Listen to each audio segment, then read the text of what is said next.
Welcome to Investors Guide. You're watching ET Now. This is a show that helps you find the perfect investment products in the market by looking at what suits your needs best. You can write to us. The email ID is at the bottom of your screen right now. Send in any question you might have about your money. This week, we'll begin by helping a woman investor create a corpus of 1 crore rupees. In our product review, we look at the Reliance Regular Savings Equity Fund, and we'll find out if the Rajiv Gandhi Equity Scheme is a better investment option than the PPF. Let me bring in Dhirendra Kumar, the CEO of Value Research and our in-house mutual fund expert who joins us every week. Dhirendra, thank you for joining us. Our first question this week comes in from a woman investor. Vandana Gupta is 34 years old, Dhirendra. She's married, but she and her husband earn 70,000 rupees a month. Now, because they live in a joint family, their monthly expenses are fairly low, which means that they can save a lot. They have 2 daughters. Their goal is to accumulate about 1 crore rupees over the next 15 to 20 years, both for their daughters, marriage and education, and for their own retirement. They're currently investing 10,000 rupees every month, and they can increase that to 13,000 rupees.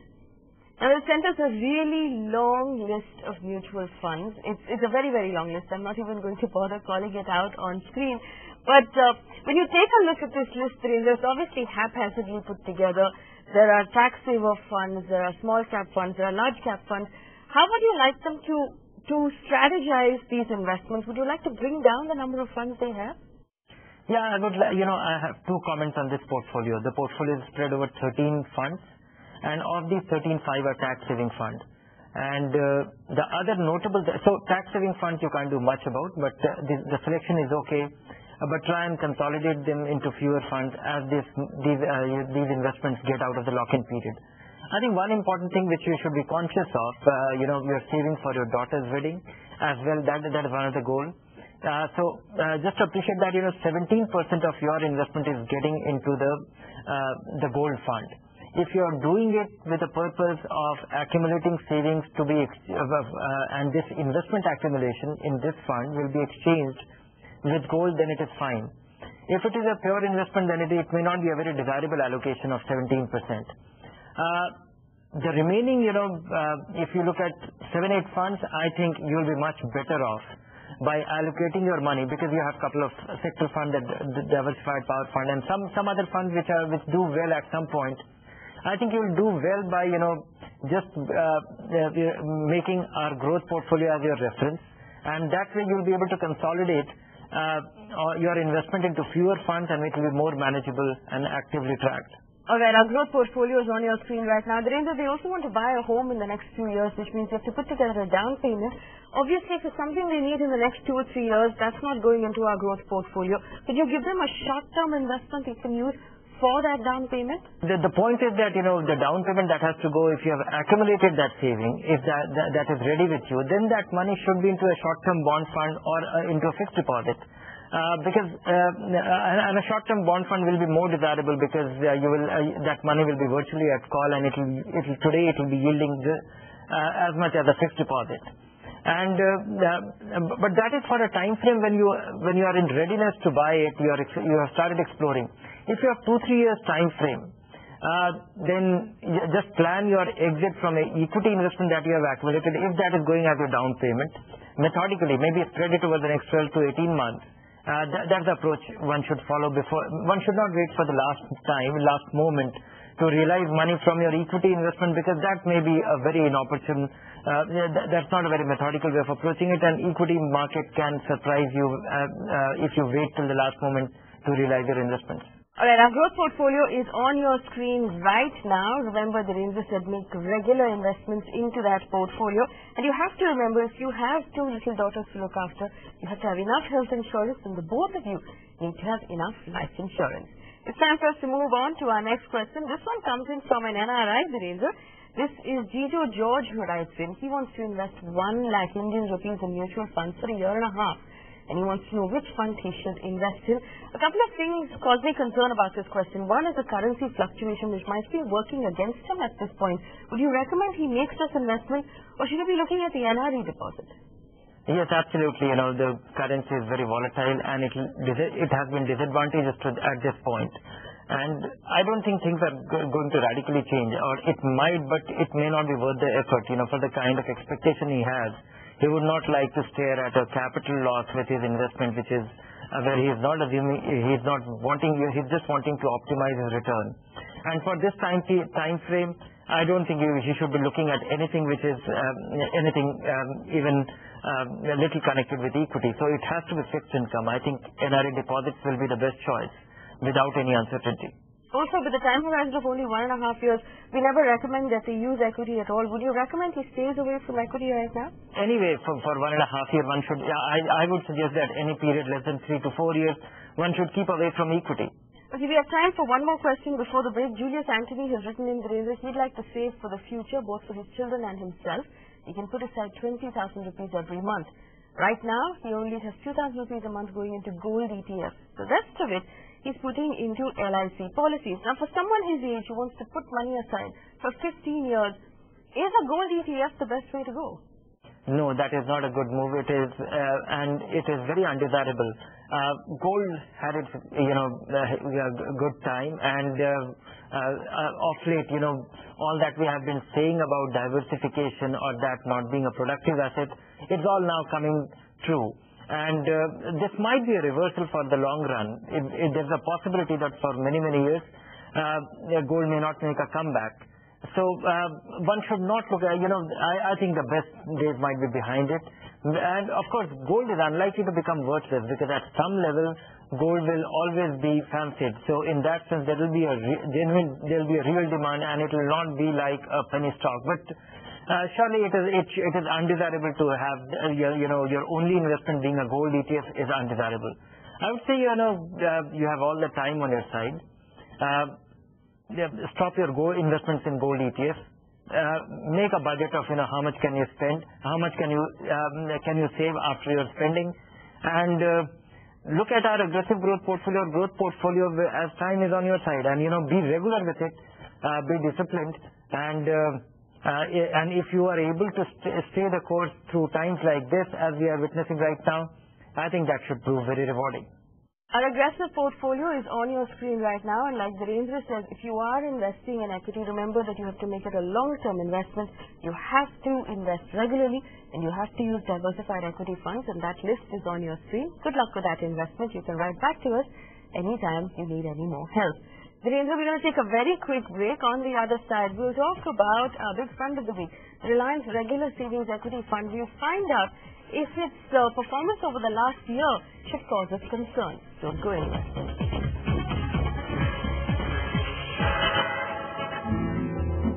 Here's a recap of what we just learned.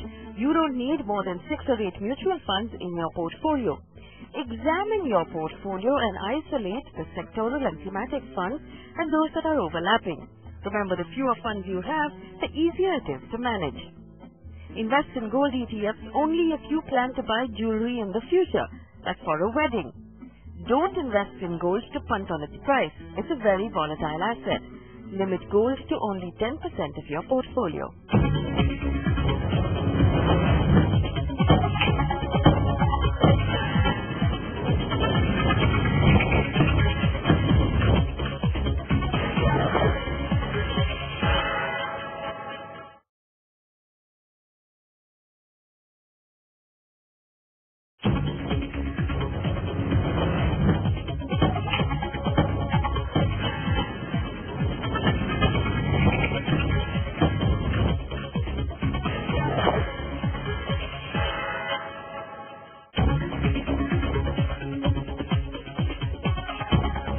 Welcome back. You're watching Investors Guide in ET Now. Thank you for staying with us. Virendra Kumar is with us as well.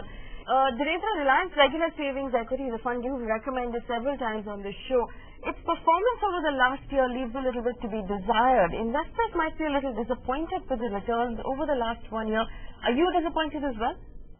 Yes, at this point this fund looks bad, but I don't think that should be the criteria. This fund is a very strong performer. It shows its preferences, and it comes very strongly in a rising market. So what we have seen, in 2012, a year in which equities did well, this fund handsomely, delivered handsome return, did beat most other funds in the multi-cap category. So in a struggling market, this fund will struggle more. But if you want an aggressive fund, a fund which has which shows some great preferences and has generally been right, this is one such fund. Don't get carried by last 6 months, 8 months performance, because that is the time any fund which shows a preference like this fund will go through lean times, and it will be more than paid. It proves rewarding the moment market turns around. So, and I don't see anything questionable in the portfolio. But since we're talking about the bad market, Virendra, it's not just Reliance regular savings equity. Investors of all equity mutual funds are disappointed right now. This is also a time when retail investors are tempted to stop their SIPs, pull their money out, generally give in to the panic. What's your advice to all the retail equity investors who are watching right now? I would say that if you are likely to need your money in 1 or 2 years, then you should worry a bit. Then you should methodically take a small part of it just in case market remains in this framework itself. But if you are unlikely to need that money for 3-4 years, and if you are likely to need that money, you should not be in equity in the first place. And if you are unlikely to need that money, I think staying the course and should prove very rewarding. I think a market of the kind which we are witnessing right now presents a great opportunity for long-term investors to buy cheap, and being selective with your investment. And this is also the time, if you have never reorganized your portfolio, never looked at things closely, it's time to reorganize. Just clean up your portfolio, get organized with a simple portfolio, manageable set of funds, well-performing funds through a full market cycle, and stay in the course. I think that is extremely important. Being regular with your investment through lean times is extremely important to generate superior long-term returns. All right, Virendra, finally your rating of the Reliance Regular Savings Fund, where would you place it? On a risk-adjusted scale, it's a 3-star fund, but I would give it a 4-star fund for the kind of comeback it makes. 4 stars there for the Reliance Regular Savings Fund on Investors Guide. It's time to move on to our hold or sell segment. Well, Subramanian Rao has written in, Virendra, he wants to create a corpus of 2 crore rupees over the next 12 to 15 years. And he wants to know if his portfolio is on track. The interesting part about his portfolio when we look at it is that half of it is in the HDFC basket and the other half is in the ICICI Prudential basket. So, I'm actually going to take the first 3 funds together because there's some considerable overlap between HDFC Equity, HDFC Prudence and HDFC Top 200. For someone with a 15-year horizon, does he need all 3 funds? I really wonder, there is a considerable overlap. HDFC Equity and HDFC Top 200 is about 65%.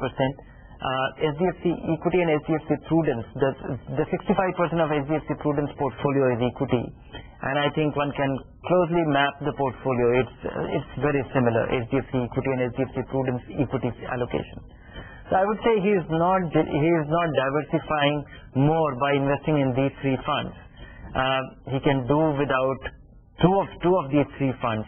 If he has to choose one of these 3, I would say HDFC Equity is the best bet given his time frame of 12 to 15 years.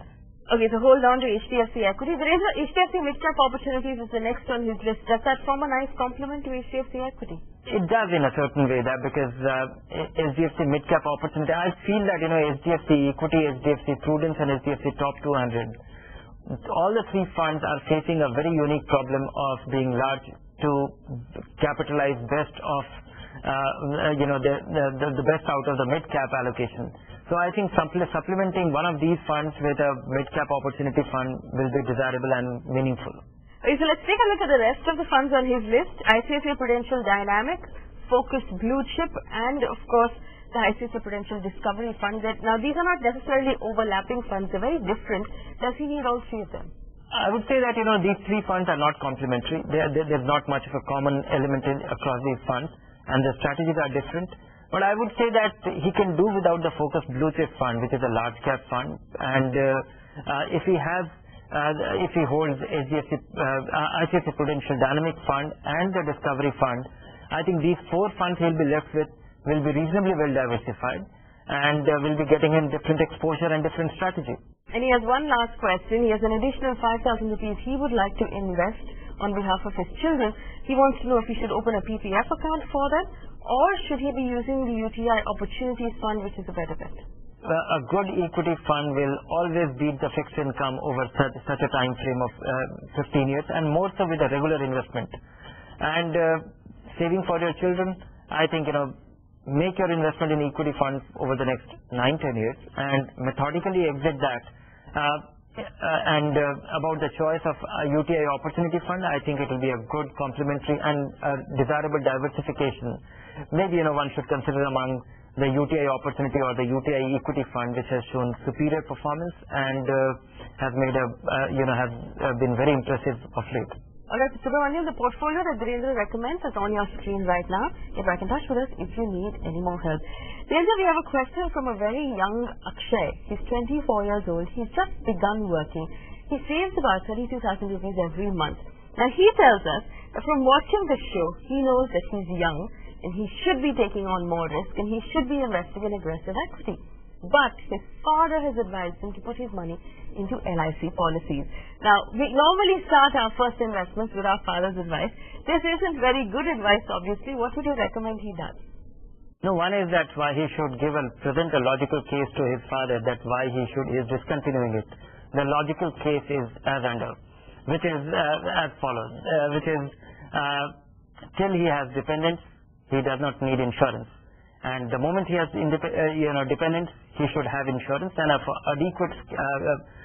he should have adequate coverage, and that can be achieved only with a term plan.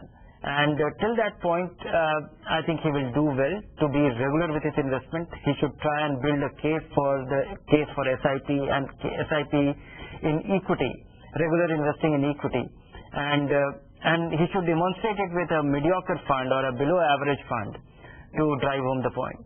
So, Dhirendra, would you give him one fund that he can use at this point? No, the point I was making is that he should build a case for his father for not following his strategy or changing the course. He should choose a good fund, and I think choosing one of the funds from our aggressive growth portfolio will be desirable. Alright, our aggressive portfolio is on your screen right now. Have that conversation with your dad and begin your aggressive investments today. Dhirendra, thank you so much for joining us on Investors Guide and answering all of our questions. Coming up after the break, we'll find out if the Rajiv Gandhi equity scheme is a better investment than the PPM. Don't go anywhere.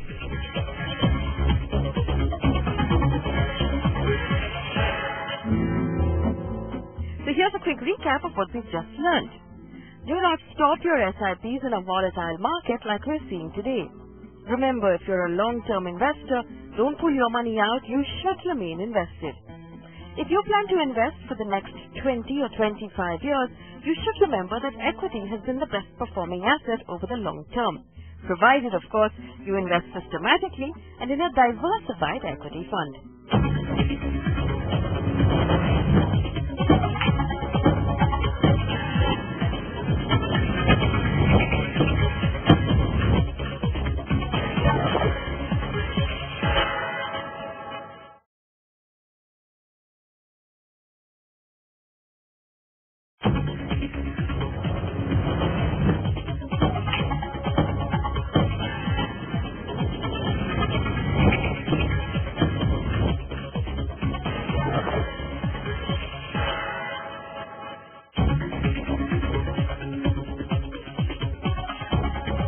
Welcome back. You're watching Investors Guide on ET Now. Thank you for staying with us. Gaurav Mashruwala joins us now to answer some of the questions you sent in on asset allocation and your investments.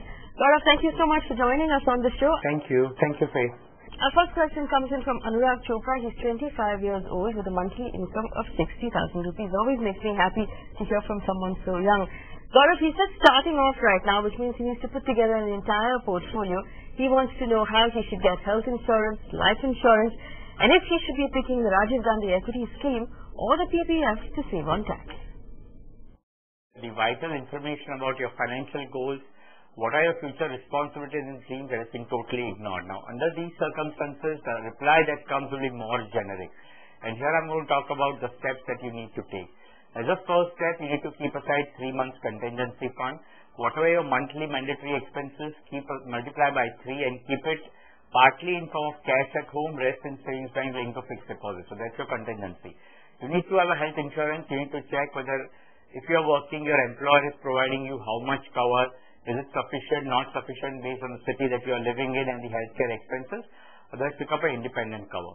Next, we come to life insurance. In case of any untimely death, there could be dependence on you now or a later date. There could be loan obligations, and hence you need to cover that. I would encourage that even if you don't have any liability or dependence, pick up a term plan. To begin with, pick up a term plan for about 50 lakhs, and later date, if there are more dependence or liability, enhance that cover. Now we come to your investment strategy. If your financial goals are 7 to 9 years away, choose equity as an asset class. Now, you did mention that you have your own views and you are looking at 5 years term, but I'm not too sure how much skills and time you have. I'm not doubting those, but if you don't have time or these skills, don't get to direct equity and don't look at 5 years. Look at 7 to 9 years horizon. Start investing money into an equity mutual fund through SIP route. If you require money in 2 to 3 years time, if your goals are near term, then look at debt-based instruments. You may do a recurring deposit or a debt-based mutual fund. For an interim period, make combination. Then your question is on Rajiv Gandhi equity scheme. Well, the scheme has a lot of complications. It has undergone several changes. I would encourage you to refrain from it at this point of time. Over a period of time, if the scheme gets streamlined, you may want to pick it up. As far as tax benefits are concerned, the government has drafted income tax credit in a brilliant manner. If you have to focus on your goals and make investments, you will start getting tax benefits automatically. So, for example, what I have stated today, if you pick up health insurance, there's tax benefit. If you pick up life insurance, there's tax benefit. For long-term goals, if you invest in ELSS, there is tax benefit. For near-term goals, if you pick up debt instruments like bank FD, there is tax benefit. So, focus on your financial goals, tax benefits will come automatically. Our next question comes in from a woman investor. 27-year-old Nidhi has written in from Mumbai. She wants to know what the new pension scheme is and if it's better than a ULIP or an endowment plan. Well, the new pension scheme is now called the National Pension System. Nidhi and Gaurav will help you decide whether or not you should be investing in it. So, Nidhi, my answer is all three are not great right now. If you are looking at ULIP or endowment from retirement perspective, obviously because you are comparing with NPS, then they both are very, very expensive and there is no option of maneuvering. When it comes to NPS, well, this is a scheme floated by government and hence there are good regulations in place. I would encourage you to start a PPF account as far as the debt component is concerned, and for equity component, I would encourage to either do an ELSS or do an index fund, because when you put money in NPS, the maximum amount of money that you can put into debt is 50% and hence 50% into equity. Now, as far as debt is concerned, you also have an option of, as I said, PPF, which is an assured return and you get tax benefits. So, why on earth would you want to put in NPS where you are going to be spending money? For equity, you want maneuverability. You want to move in and out of scheme over a period of time if things don't perform. And hence, for that, you look at an index fund. So, don't look at any of these right now. Keep focusing on NPS, and later if scheme becomes favorable, you may want to put in. Otherwise, PPF and index fund. Our last question is from someone even younger, Vishnu Raithan. He's 19 years old. He's doing his chartered accountancy course right now and he wants to invest. That makes me really happy. He has a really low risk appetite, he says. He wants to put aside 5,000 rupees and he wants to know where to begin. Gaurav, one of our youngest investors on the show, where should he begin? So Vishnu, first, thanks for watching Investors Guide and keep up that habit. You will surely end up making a lot of money over a period of time. Your query on investing 5,000 rupees every month. Now, you haven't given details about your family and dependents, etc. But the rule of thumb is that if you are looking to save for a long term, and since you are young, if you are looking at creating retirement corpus or a long-term wealth creation, maybe over a period of 7, 8, 9 years or longer, equity as an asset class, and you should do an SIP into an equity-based fund. You can either start with doing an index fund, which are the safest within equity mutual fund umbrella, and then over a period of time move to large cap actively managed fund, and then you can also look at mid and small cap fund. All right, Gaurav, thank you so much for answering our questions on Investors Guide. If you have questions for any of our experts about anything to do with your money, write to us. Email ID is at the bottom of your screen. And you know, we are shamelessly partial towards our women investors. If you're a woman and you have a question, we will definitely take it on the show. Thanks for watching Investors Guide this week. Stay tuned to ET Now.